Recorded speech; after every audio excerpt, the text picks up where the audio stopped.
guys, welcome back to my channel. My name is Samantha if you are new here, and today's video is going to be part 2 of Does Inner Work Work for You? Now, I understand that sometimes for some people inner work works for them, but others it is not needed and actually causes more harm than good. So basically, if you don't know if inner work is working for you, if you feel very obsessed with finding what's wrong with you. Usually there is an obsession that comes with too much inner work, and it creates more of negativity within your life. Also, inner work is failing you if you feel consistently separated from other people. Separation will include talking with someone and you can comprehend what they're saying, you can relate to what they are saying, but you feel that people can't relate to you. That is an indication that one, you are spending too much time by yourself within your own space and inner work. And there is a time and a place to do the work. A lot of, especially in like traditional therapies, from what I've seen, people take breaks from specific topics. So you have to have a balance of your inner world and when you're going to, be more in a space of other things, because there's more to life than inner work. From what I've seen from other people, including myself, people think that there's something wrong with them, so they try to fix it, and then it turns into a really big obsession. And it's actually really damaging. Also, I feel like when you're doing inner work, there's a difference between compassion and there's a difference between enabling. When I first started noticing this, I thought the two were the same. But compassion is giving out of a space of love, and it is a space of light, and it is a space of basically you really want to give what that person needs. Enabling is basically you keep them in a state of stagnant. You keep them in yourself in a place of you're being really stagnant, or you're not evolving or moving within your life. In fact, you are moving backwards. That is a symptom of enabling. And when you are not around other people that are like-minded, or people that don't really understand you, you kind of come into a place of enabling. And I guess for some people, they're a little bit more self-reflective than other people. It just depends on personality traits and what interests you. It's part of, interests or hobbies that you have. So it really depends on the person. The subject kind of, I don't want to say upsets me, but it really frustrates me. Just because I see a lot of negativity going around that is supposed to be helpful to people, but it's not. And I see that people are starting to become really judgmental. Also, if you want to do the inner work, you have to understand why you're doing it. And if you want to do it out of a place to get better. When I say better, it means more of you want to strive to live out your full potential. And many people are afraid of living out their full potential because, one, for a couple of reasons actually. One, they are in a state of, when people do inner work or you self-reflect, they generally see things about themselves that they don't like to acknowledge. And, I like to call it a place of unpurity. People like to think that they are pristine and clean all of the time, and that everyone else around them is it's okay for them to have negative qualities, but not myself. So this will oftentimes create a very big separation between people. And generally in my generation, I see people, we have created many wonderful things in my particular generation. But what I see the most is facades and personas.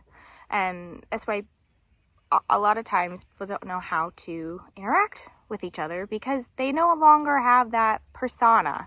They no longer have that personality to hide behind. And when they, go on dates or have friends or in space with live people, they tend to get very shy. And one I see within, like, myself included and other people, is they're afraid that people are going to see their real selves and their imperfect selves. And that is based on a narrative within our brains, right? Our narrative, we either have already created a story within our own minds about who we are as a person and what we like and what we shouldn't like. So when you do that inner work, or that I like to call it self-development, you're going to see that you're not all of a pure person, and you have toxic traits about yourself, and you also have traits about yourself that you really wish that you didn't have. So I think that is actually very healing when people are in a space of they can relate to other people.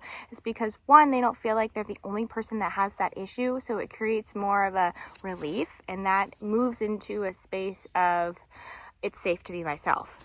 So if you would like to step out of inner work and into more of self-reflection and then make changes, some things that I personally work on is I either try to identify if I am falling in between one of two categories. Am I being the victim, or am I being the rescuer? You are one of the two. Now, victimhood can come into being like a perpetrator or someone that's very attacking, whereas a rescuer is wanting to step into that pure light and want to rescue everyone. And you're kind of in this space of I don't have any needs and everyone will need me. Generally, when you're in a space of rescuing, you have no idea how to receive love, and you have learned it usually happens in childhood or along the way, that in order to be needed, you have to be helpful. This is where our purpose comes in, is that to receive love, you don't necessarily have to be helpful. You being secure with yourself and being kind to yourself is going to be very, very, it's going to create more of a different perspective from other people, because I notice that people really generally care about themselves and love themselves. They have a different narrative within their brains, and they accept themselves fully. Also, so are you playing the victim or are you playing the rescuer? And also, if you would like to step out of the inner work and more of self-reflection, you're going to have a balance between your subconscious mind and your conscious mind. Now, the easiest way that I could describe the subconscious mind is events, thoughts, feelings, actions that have been done to you or you have done to other people, emotions, are all basically buried alive within your subconscious. And your subconscious does not have a frame of filter. So when you get triggered or you get upset about something that you feel really isn't that big of a deal, or you cannot manage your emotions, or you can't self-regulate your emotions, this is coming from the subconscious. Then you're going to want to take a look into, okay, why am I feeling this? Is something that I really want to address. Conscious mind comes in when you have acknowledged that this is something that you have to make a choice to fix the problem, and most people really don't want to fix their problems. So you have to give a positive reason why you want to move into a space of bettering yourself or self-development. Now, self-development is pretty much endless, so there definitely has to be a balance, or you're going to spend all your time self-developing, and it's going to be more about yourself than other things. Like, there are other things to learn in life. There's art, there's music, there's building new things, there's makeup or learning about other people. Like, there's a lot of other things other than self-development. But I personally really find self-development very interesting because I find the psyche extremely interesting. So it's definitely a balance that you have to have. It's helpful to have other hobbies other than self-development. So you have to make a conscious choice to change your actions and give a positive reason why you want to change them. It has to be better than what you are doing now. So a helpful question might be, are you enabling yourself? Are you playing the victim? Are you playing the rescuer? And are you wanting to make a conscious change? And the easiest way that I have found is to obviously address, and you have to be real with yourself and address the problem that you feel is really inhibiting your either stepping into your purpose or bettering yourself or building relationships. Or you have to be like completely honest and why you want to make that change. When you find that this something has come up that is very upsetting to you and you're making a conscious choice, you're now kind of it's kind of like in your power. And the easiest way I can describe power is focus on a subject, and the more you focus on a subject, the more it grows. And so my question would be, when this particular subject comes into your conscious mind, what kind of power are you giving it? And I'm going to give an example of what I feel might be helpful. If someone has a codependent tendency, oftentimes if you know that you have a codependent dependency, you oftentimes first enable it. And this means like give it power, like I'm codependent because blank, or I have to be codependent because this happened, or so basically you're giving your power away. So what is not realized is that power is sometimes a negative connotation to some people because they're used to giving it away. And people over time, myself included, when you give your power away, you're kind of step into this space of, well, I feel very nervous to make decisions for myself, or I don't feel very secure with myself, so I'll just view power as something that is sacrificial or something that is very positive about me. There is a difference between surrendering, like a healthy surrender to something, and there's a difference between just giving your power away. If you give all your power away, you won't have any peace. So my question to you, when something negative comes into your conscious mind, such as codependency, what kind of conscious decision am I making to change it? And what am I growing when I give positive power to this subject?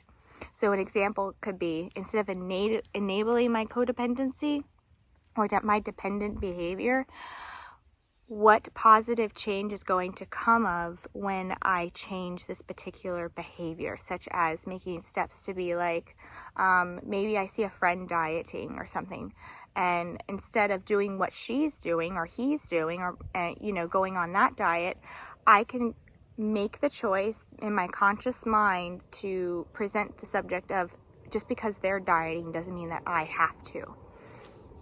And I feel like some people tend to want to do what everyone else is doing because it feels safe for them. So the other thing that I find very helpful is, if I know that I have a tendency to have a negative behavior and I'm not changing it, then I like to ask myself, what other subject can I do to make myself feel secure other than this one, the one that's more positive or empowering? So I can give another example.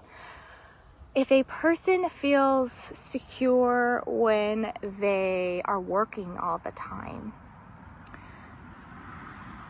generally when people have a very large work ethic that turns into an obsession, It usually means that somewhere along the lines, they have been told if they don't work, then they're not valuable. If they don't work, then they have nothing to give. If they don't work, they don't have an identity. So you have to find something that is bigger than work, that is going to give you some sort of positive power or empowerment. And this will feel uncomfortable for some people because we are trained at a very young age that we have to be in some sort of discomfort to be valuable. So things like feeling relief or feeling happy or feeling at peace, it's almost like, well, I don't have any power. So build a narrative around peace and build a narrative, a positive narrative around happiness, build a positive narrative about empowerment, and see if that changes the way that you view and reflect on aspects of yourself that you feel are not, that maybe you don't like or you would like to change. So I hope this was helpful for you guys, and I hope you have a blessed and beautiful day.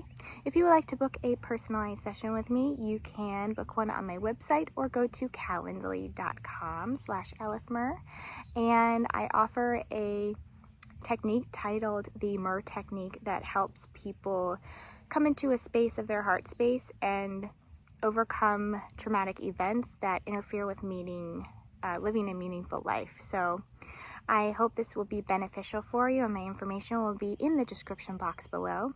You can also sign up for my email list if you like, and that is on my website as well. Thank you guys so much, and have a beautiful day.